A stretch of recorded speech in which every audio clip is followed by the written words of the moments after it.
नमस्कार दोस्तों, मेरे चैनल कथा कोश पर आप सभी का स्वागत है। आज मैं आपके लिए लेकर आई हूँ मुंशी प्रेमचंद की कहानी सुभागी। कहानी पसंद आने पर चैनल को लाइक और सब्सक्राइब जरूर करें। इसके साथ ही आप हमें इंस्टाग्राम पर भी फॉलो कर सकते हैं। साथ ही दोस्तों, कमेंट सेक्शन में लिखकर अवश्य ही बताएं कि कहानी आपको कैसी लगी। तो आइए दोस्तों, कहानी की शुरुआत करते हैं।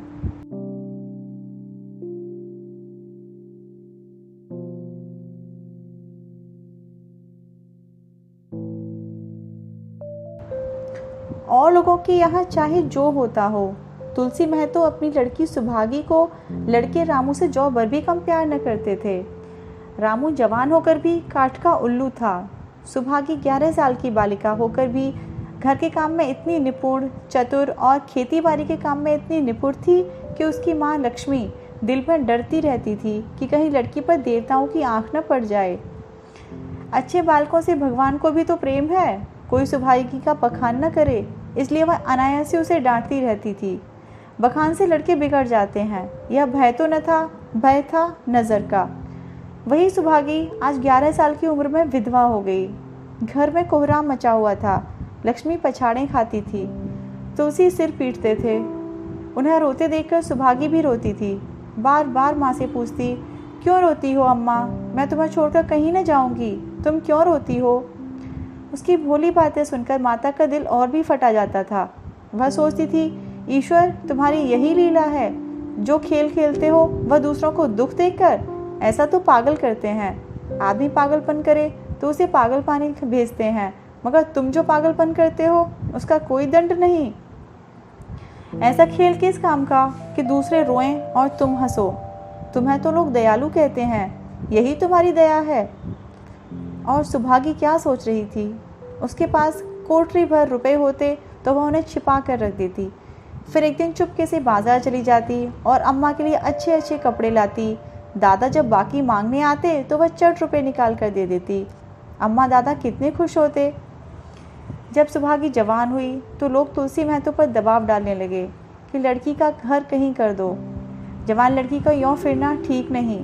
अब हमारी बिरादरी में तो इसकी कोई निंदा नहीं है, तो क्यों सोच विचार करते हो। तुलसी ने कहा, भाई मैं तो तैयार हूँ, लेकिन जब सुभागी भी तो माने, वह किसी तरह राजी नहीं होती। हरिहर ने सुभागी को समझाकर कहा, बेटी हम तेरे ही भले को कहते हैं, माँ बाप अब बूढ़े हुए, उनका क्या भरोसा, तुम इस तरह कब तक बैठी रहोगी। सुभागी ने सिर झुकाकर कहा, चाचा मैं तुम्हारी बात समझ रही हूँ, लेकिन मेरा मन घर करने को नहीं कहता। मुझे आराम की चिंता नहीं है, मैं सब कुछ झेलने को तैयार हूँ, और जो काम तुम कहो बस सिर आँखों के बल करूँगी, मगर घर बसाने को मुझसे न कहो। जब मेरा चाल कुचाल देखना तो मेरा सिर काट देना। अगर मैं सच्चे बाप की बेटी हूँ तो बात की भी पक्की होंगी। फिर लज्जा रखने वाले तो भगवान हैं, मेरी क्या हस्ती है कि अभी कुछ कहूँ।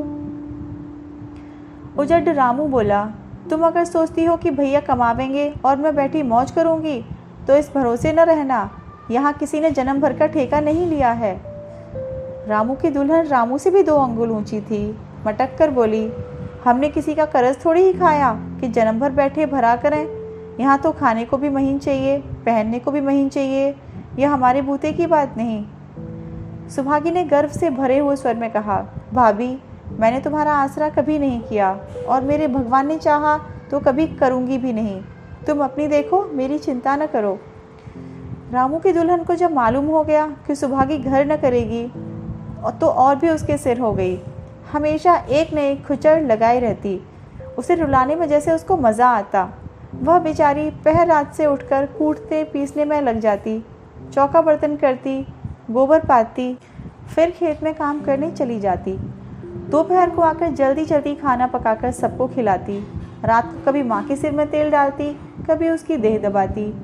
तुलसी चिलम के भक्त थे, उन्हें बार बार चिलम पिलाती, जहाँ तक अपना बस चलता। माँ बाप को कोई काम न करने देती। हाँ, भाई को न रोकती। सोचती, यह तो जवान आदमी है, यह काम न करेंगे तो गृहस्थी कैसे चलेगी। मगर रामू को यह बुरा लगता। अम्मा और दादा को तिनका तक नहीं उठाने देती और मुझे पीसना चाहती है। यहाँ तक कि एक दिन वह आपे से बाहर हो गया। सुभागी से बोला, अगर उन लोगों का बड़ा मोह है तो क्यों नहीं अलग होकर रहती। तब सेवा करो तो मालूम हो कि सेवा कड़वी लगती है या मीठी। दूसरों के बल पर वाहवाही लेना आसान है, बहादुर वह है जो अपने बल पर काम करे। सिभागी ने तो कुछ जवाब न दिया। बात बढ़ जाने का भय था, मगर उसके माँ बाप बैठे सुन रहे थे। महतो से न रहा गया, बोले, क्या है रामू, उस गरीबन से क्यों लड़ते हो? रामू पास आकर बोला, तुम क्यों बीच में कूद पड़े? मैं तो उसको कहता था। तुलसी, जब तक मैं जीता हूँ तुम उसे कुछ नहीं कह सकते। मेरे पीछे जो चाहे करना। बेचारी का घर में रहना मुश्किल कर दिया। रामू, आपको बेटी बहुत प्यारी है तो उसे गले बांध कर रखिए, मुझसे तो नहीं सहा जाता। तुलसी, अच्छी बात है, अगर तुम्हारी यही मर्जी है तो यही होगा। मैं कल गांव के आदमियों को बुलाकर बंटवारा कर दूंगा। तुम चाहो छूट जाओ, सुभागी नहीं छूट सकती। रात को तुलसी लौटे तो वह पुरानी बात याद आई, जब रामू के जन्मोत्सव में उन्होंने रुपए कर्ज लेकर जलसा किया था और सुभागी पैदा हुई तो घर में रुपए रहते हुए भी उन्होंने एक कौड़ी न खर्च की। पुत्र को रत्न समझा था, पुत्री को पूर्व जन्म के पापों का दंड। वह रत्न कितना कठोर निकला और यह दंड कितना मंगलमय। दूसरे दिन महतो ने गांव के आदमियों को जमा करके कहा, पंचो, अब रामू का और मेरा एक में निभाह नहीं होता। मैं चाहता हूँ तुम लोग इंसाफ से जो कुछ मुझे दे दो वह लेकर अलग हो जाऊँ। रात दिन की किचकिच अच्छी नहीं। गांव के मुख्तार बाबू सुजन सिंह बड़े सुजन पुरुष थे। उन्होंने रामू को बुलाकर पूछा, क्यों जी, तुम अपने बाप से क्यों अलग रहना चाहते हो? तुम्हें शर्म नहीं आती कि औरत के कहने से माँ बाप को अलग किए देते हो? राम राम। रामू ने ढिठाई के साथ कहा, जब एक में गुजर न हो तो अलग हो जाना ही अच्छा है। सज्जन सिंह, तुमको एक में क्या कष्ट होता है? रामू, एक बात हो तो बताऊं। सज्जन सिंह, कुछ तो बतलाओ। रामू, साहब, एक में मेरा इनके साथ निभाना होगा, बस, मैं और कुछ नहीं जानता। यह कहता हुआ रामू वहां से चलता बना। तुलसी, देख लिया आप लोगों ने इसका मिजाज। आप चाहे 4 हिस्सों में 3 हिस्से उसे दे दें, पर अब मैं इस दुष्ट के साथ न रहूंगा। भगवान ने बेटी को दुख दे दिया, नहीं मुझे खेती बाड़ी लेकर क्या करना था? जहाँ रहता वहीं कमाता खाता। भगवान ऐसा बेटा 7वें बैरी को भी न दे। लड़के से लड़की भली, जो कुलवंती होए। सहसा सुभागी आकर बोली, दादा, यह सब बांट पखरा मेरे ही कारण तो हो रहा है। मुझे क्यों नहीं अलग कर देते? मैं मेहनत मजदूरी करके अपना पेट पाल लूंगी। अपने से जो कुछ बन पड़ेगा तुम्हारी सेवा करती रहूंगी, पर रहूंगी अलग। यूँ घर का 12 बांट होते मुझसे नहीं देखा जाता। मैं अपने माथे पर एक कलंक नहीं लेना चाहती। तुलसी ने कहा, बेटी, हम तुझे न छोड़ेंगे, चाहे संसार छूट जाए। रामू का मैं मुंह नहीं देखना चाहता, उसके साथ रहना तो दूर रहा। रामू की दुल्हन बोली, तुम किसी का मुंह नहीं देखना चाहते तो हम भी तुम्हारी पूजा करने को व्याकुल नहीं हैं। मैं तो दांत पीसते हुए उठे कि बहू को मारें, मगर लोगों ने पकड़ लिया। बंटवारा होते ही महतो व लक्ष्मी को मानो पेंशन मिल गई। पहले तो दोनों सारे दिन सुभागी के मना करने पर भी कुछ न कुछ किए ही रहते थे, पर अब उन्हें पूरा विश्राम था। पहले दोनों दूध घी को तरसते थे। सुभागी ने कुछ रुपए बचाकर एक भैंस ले ली। बूढ़े आदमियों की जान तो उनका भोजन है, अच्छा भोजन न मिले तो वे किस आधार पर रहें? चौधरी ने बहुत विरोध किया, कहने लगे, घर का काम यूं ही क्या कम है जो तू यह नया झंझट पाल रही है? सुभागी ने बहलाने के लिए कहती, दादा, दूध के बिना मुझे खाना नहीं अच्छा लगता। लक्ष्मी ने हंसकर कहा, बेटी, तू झूठ कब से बोलने लगी? कभी दूध हाथ से तो छूती नहीं। खाने की कौन कहे, सारा दूध हम लोगों के पेट पर ठूंस देती है। गांव में जहां देखो सबके मुंह से सुभागी की तारीफ। लड़की नहीं देवी है, 2 मर्दों का काम भी करती है, उस पर माँ बाप की सेवा भी किए जाती है। सज्जन सिंह तो कहते यह उसी जन्म की देवी है, मगर शायद महतो को यह सुख बहुत दिन तक भोगना न लिखा था। 7-8 दिन से महतो को जोर का ज्वर चढ़ा हुआ था, देह पर कपड़े का तार भी नहीं रहने देते। लक्ष्मी पास बैठी रो रही थी, सुभागी पानी लिए खड़ी थी। अभी एक क्षण पहले महतो ने पानी मांगा था, मगर जब तक वह पानी लाए उनका जी डूब गया और हाथ पांव ठंडे हो गए। सुभागी उनकी यह दशा देखते ही रामू के घर गई और बोली, भैया चलो, देखो आज दादा न जाने कैसे हुए जाते हैं, 7 दिन से ज्वर नहीं उतरा। रामू ने चारपाई पर लेटे लेटे कहा, तो क्या मैं डॉक्टर हकीम हूँ कि देखने चलूँ? जब तक अच्छे थे तब तक तो तुम उनके गले का हार बनी हुई थी, अब जब मरने लगे तो मुझे बुलाने आई हो। उसी वक्त उसकी दुल्हन अंदर से निकल आई और सुभागी से पूछा, दादा को क्या हुआ है दीदी? सुभागी के पहले रामू बोल उठा, हुआ क्या है? अभी कोई मरे थोड़े ही जाते हैं। सुभागी ने फिर उससे कुछ न कहा, सीधे सज्जन सिंह के पास गई। उसके जाने के बाद रामू हंसकर स्त्री से बोला, त्रिया चरित्र इसी को कहते हैं। स्त्री, इसमें त्रिया चरित्र की कौन बात है, चले क्यों नहीं जाते? रामू, मैं नहीं जाने का। जैसे उसे लेकर अलग हुए थे वैसे उसे लेकर रहें, मर भी जाएं तो न जाऊं। स्त्री, मर जाएंगे तो आग देने तो जाओगे, तब कहाँ भागोगे? रामू, कभी नहीं, सब कुछ उनकी प्यारी सुभागी कर लेगी। स्त्री, तुम्हारे रहते वह क्यों करने लगी? रामू, जैसे मेरे रहते उसे लेकर अलग हुए, और कैसे? स्त्री, नहीं जी, यह अच्छी बात नहीं है, चलो देख आए। कुछ भी हो, बाप ही तो है, फिर गांव में कौन मुंह दिखाओगे? रामू, चुप रहो, मुझे उपदेश मत दो। उधर बाबू साहब ने ज्यों ही महतो की हालत सुनी, तुरंत सुभागी के साथ भागे चले आए। यहाँ पहुँचे तो महतो की दशा और खराब हो चुकी थी। नाड़ी देखी तो बहुत धीमी थी। समझ गए कि जिंदगी के दिन पूरे हो गए। मौत का आतंक छाया हुआ था। सजल नेत्र होकर बोले, महतो भाई, कैसा जी है? महतो जैसे नींद से जागकर बोले, बहुत अच्छा है भैया, अब तो चलने की वेला है। सुभागी के पिता अब तुम ही हो, उसे तुम ही को सौंपे जाता हूँ। सज्जन सिंह ने रोते हुए कहा, भैया महतो, घबराओ मत, भगवान ने चाहा तो तुम अच्छे हो जाओगे। सुभागी को तो मैंने हमेशा अपनी बेटी ही समझा है और जब तक जीऊँगा ऐसा ही समझता रहूँगा। तुम निश्चिंत रहो, मेरे रहते सुभागी या लक्ष्मी को कोई तिरछी आंख से देख भी न सकेगा। और कुछ इच्छा हो तो वह भी कह दो। महतो ने विनीत नेत्रों से देखते हुए कहा, और कुछ नहीं कहूँगा भैया, भगवान तुम्हें सदा सुखी रखे। सज्जन सिंह, रामू को बुलाकर लाता हूँ, उससे जो भूल चूक हो क्षमा कर दो। महतो, नहीं भैया, उस पापी हत्यारे का मुंह भी नहीं देखना चाहता। इसके बाद गोदान की तैयारी होने लगी।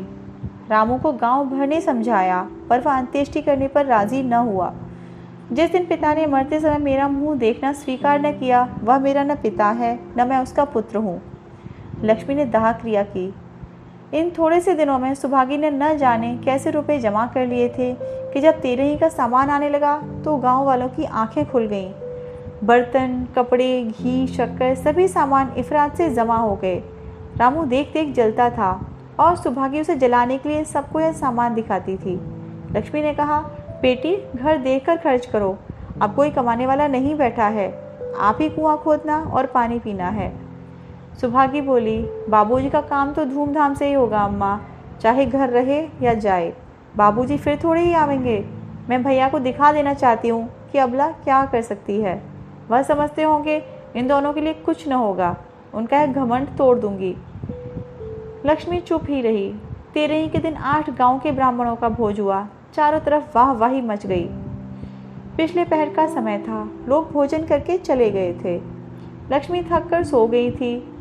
केवल सुभागी बची हुई चीज़ें उठा उठा कर रख रही थी कि ठाकुर सज्जन सिंह ने आकर कहा, अब तुम भी आराम करो बेटी, सवेरे यह सब काम कर लेना। सुभागी ने कहा, अभी थकी नहीं हूँ दादा। आपने जोड़ लिया कुल कितने रुपए उठे? सज्जन सिंह, यह पूछकर क्या करोगी बेटी? कुछ नहीं, यूं ही पूछती थी। कोई 300 रुपये उठे होंगे। सुभागी ने सकचाते हुए कहा, मैं इन रुपयों की देनदार हूँ।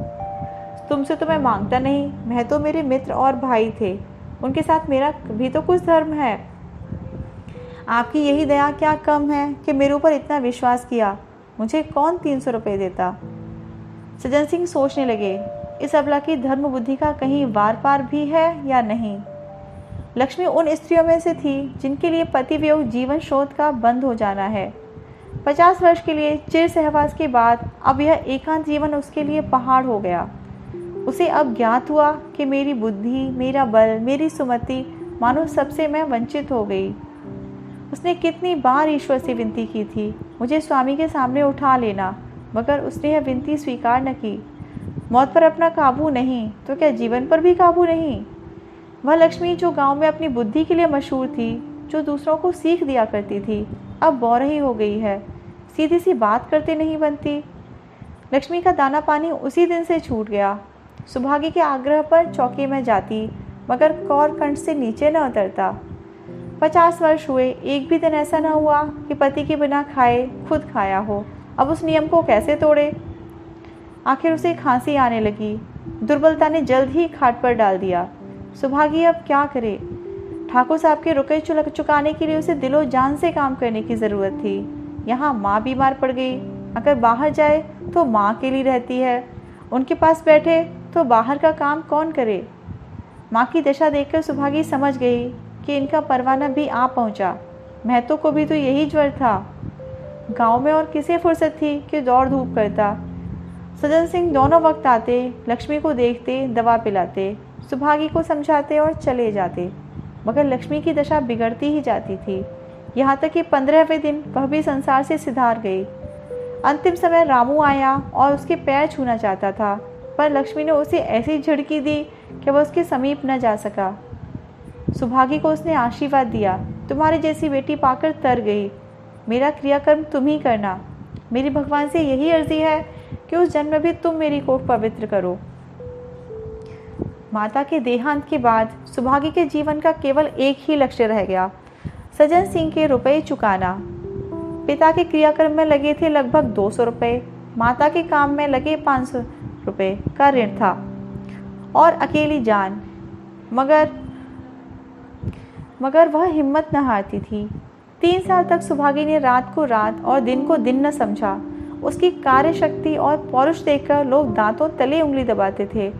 दिन भर खेती बाड़ी का काम करने के बाद वह रात को 4-4 पसेरी आटा पीस डालती। 30वें दिन 15 रुपये लेकर वह सज्जन सिंह के पास पहुंच जाती। इसमें कभी नागा न पड़ता। यह मानव प्रकृति का अटल नियम था। अब चारों ओर से उसकी सगाई के पैगाम आने लगे। सभी उसके लिए मुंह फैलाए खड़े हुए थे। जिसके घर सुभागी जाएगी उसके भाग्य फिर जाएंगे। सुभागी यही जवाब देती, अभी वह दिन नहीं आया। जिस दिन सुभागी ने आखिरी किस्त चुकाई उस दिन उसकी खुशी का ठिकाना न था। आज उसके जीवन का कठोर व्रत पूरा हो गया। वह चलने लगी तो सज्जन सिंह ने कहा, बेटी तुमसे मेरी एक प्रार्थना है, कहो। कहूँ? कहो न कहूँ, मगर वचन दो कि मानोगी। सुभागी ने कृतज्ञ भाव से देखकर कहा, दादा आपकी बात न मानूंगी तो किसकी बात मानूंगी? मेरा तो रोया रोया आपका गुलाम है। सज्जन सिंह, अगर तुम्हारे मन में यह भाव है तो मैं न कहूँगा। मैंने अब तक तुमसे इसलिए नहीं कहा कि तुम अपने को मेरा देनदार समझ रही थी।